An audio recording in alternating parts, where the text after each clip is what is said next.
Greetings gamers! In this video I'm going to tell you how to be the best player at your table, the kind of player that your GM is going to love. So I recently put out my annual audience survey, and as always, as happens every single year, one of the most common answers to my what is your biggest struggle as a player questions is how do I be a better player? Just in general. That's always one of the most common answers every time I do this. So I thought I would sit down today and tell you two things that you can do. You can start doing them like right now that are going to make you the best player at your table. This is going to be a super quick video, so grab your fresh hot beverage and let's get started. So the first thing that I want you to start doing to be the best player at your table is to start being the biggest fan of every other character at the table. What do I mean by this? So anytime you see an opportunity to lift up the other players and characters at the table, to give them a moment to shine, to let them be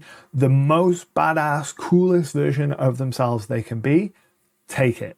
And I guarantee that will start making you not only a better player, a better friend, but it's also going to mean that other characters are going to start doing that for you. I'm fortunate enough to get to be a player in a lot of one-shots, especially for friends who do like actual plays and like either streamed or recorded games because of the job I do. And when I'm a player in these games, my two goals are to lift everyone else at the table up and give them as many chances to shine as possible, and to try and get at least one laugh out of everyone, almost always at my own expense, and I'm fine with that. But I find that in doing that, I always have more fun. If I am trying to make the game more fun for everyone else, I always have more fun, and I feel like the table always has a lot more fun. And that sounds like a really simple and straightforward thing, like, well, of course, everyone should be having fun.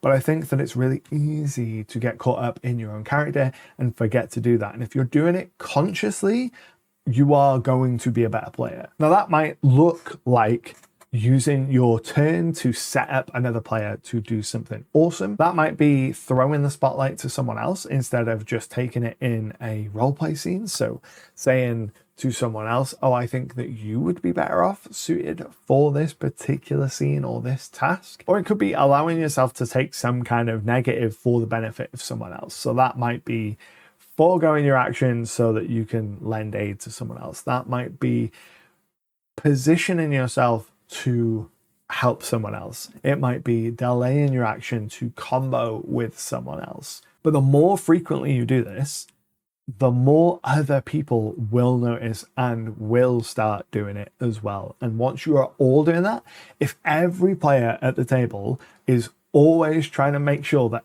everyone else is having a better time than they are, it's going to be the best gaming experience that you've ever had. And then the other thing that you can do as a player to be the best player at the table is to go to your GM and say, what kind of character would you be excited to run for in this campaign? Now, this is very different to how we typically build characters. Usually we build characters because we're excited to play them. We have an idea in mind.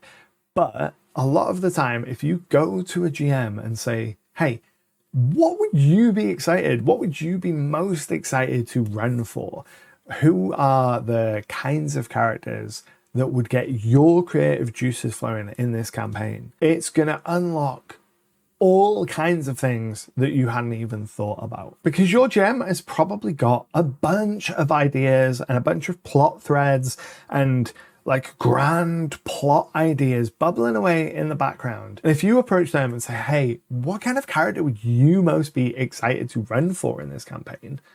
That is giving them the permission to kind of say, well, if you were to make a character like this, that would almost certainly come up. If you were to make a character with a tie to some kind of noble bloodline, that could be kind of cool. Oh, I really want a character that is a little bit reckless, or I really want a character that is struggling with the idea of feeling powerless and is longing for a sense of greater power. And they can give you even just really vague ideas of character archetypes that you could play that could then feed into broader narratives. So if they said to you, oh, I really want someone with ties to noble blood, well, maybe they've got a whole plot line that involves lost dynasties and the connections to them. Or maybe they've got this really cool idea for this subtle corrupting darkness that's spreading across the land, and they say to you, well, I want someone that feels powerless and is longing for this sense of power. Well, that then gives them an immediate anchor character to be like, this darkness has someone within the party that it can try and corrupt, and it will feel natural in the spirit of play. They might say, oh, I particularly want someone to play one of these kind of classes because they would fit really well in the things that I have in mind. And I know that for some people that feels counterintuitive, and it feels like, well, then I'm not making the character that I want to make. But at least in my experience, making a character within a narrower set of confines than just any character that you want can make for some of the most interesting characters that you can make in an RPG setting. Taking one of these prompts basically from the GM that says, I would like a character who does X, Y, and Z, who believes X, Y, and Z, or is X, Y, and Z, and then taking that and making it your own is a different kind of character creation experience, but I find it to be incredibly rewarding as a player to be like, how can I put my own spin on this? How can I take these constraints and work creatively within them? And the thing that both of these have in common, lifting up your other players, asking the GM what kind of character they would like to see made and run at the table, is at the heart of it, they are seeking more collaboration at the table. They are asking you as a player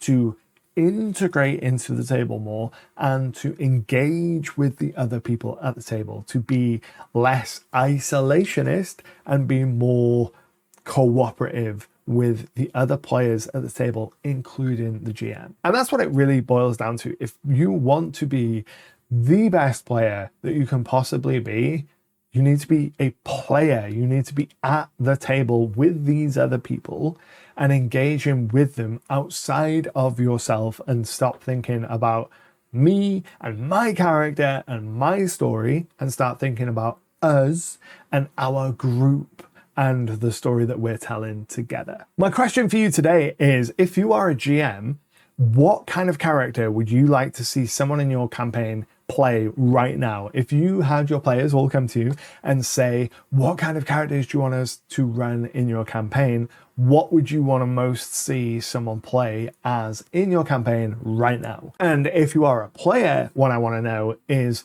when was the last time that you lifted someone else up at the table? When was the last time you highlighted someone else or showcased someone else and gave the spotlight to someone else? Let me know down in the comments. So there we go. Just 2 quick tips on how to be a better player that have nothing to do with the system you're running or mechanics or anything like that you can apply to any kind of game that you're running and will just make the entire play experience better. If you enjoyed the video, do all of the things, press all of the buttons. Who knows what YouTube wants anymore. If you want to keep watching, check out this video. But until next time, happy gaming.